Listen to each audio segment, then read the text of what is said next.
Nagbubunga na ang pagtutulungan ng pamahalaan at ilang pribadong kumpanya para resolbahin ang problema sa port congestion sa bansa. Bilang patunay, mula sa higit 30 unloaded cargoes ay tuluyan na itong bumaba sa bilang na 22. Yan ang tinutukan na aming kasama si Julius Di Samburon. Tuluyan ang bumaba ang bilang ng mga kargamento sa mga pantalan na sinasabing apektado ng port congestion. Mula sa higit 30 unloaded cargoes nitong mga nagdaang linggo ay tuluyan na itong bumaba sa 22. Isang magandang balita para sa Aduana Business Club. Nakapila na lang ngayon sa South ay 5, sa MIP 6, ang naka-berth sa MIP 7, ang naka-berth sa South 4. So all in all 22.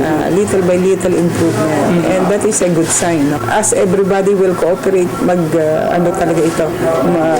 succeed yung solusyon sa port congestion. Paghahayag ng grupo, kahit na limitado ang oras na sila'y makadaan sa Roas Boulevard, ay walang patid-patid ang ginagawa nilang hakbang para mailabas lamang ang mga cargo sa loob ng mga pier.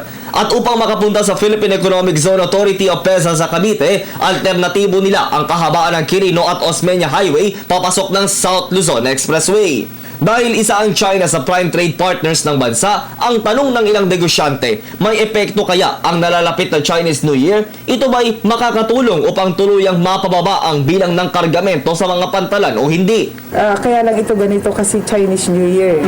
Holiday ngayon.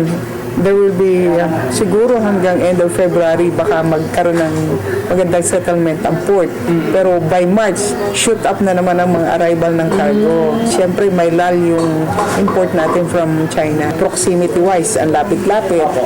In 3 days time, nandito nung araw na regular yung ruta. Bilang konklusyon, ipinapakita lamang nito na dahil sa pagtutulungan ng pamahalaan at ng pribadong mga kumpanya ay mabilis na nasosolusyonan ang port congestion. Para sa Telebisyon ng Bayan, ako si Julius Di Samburon.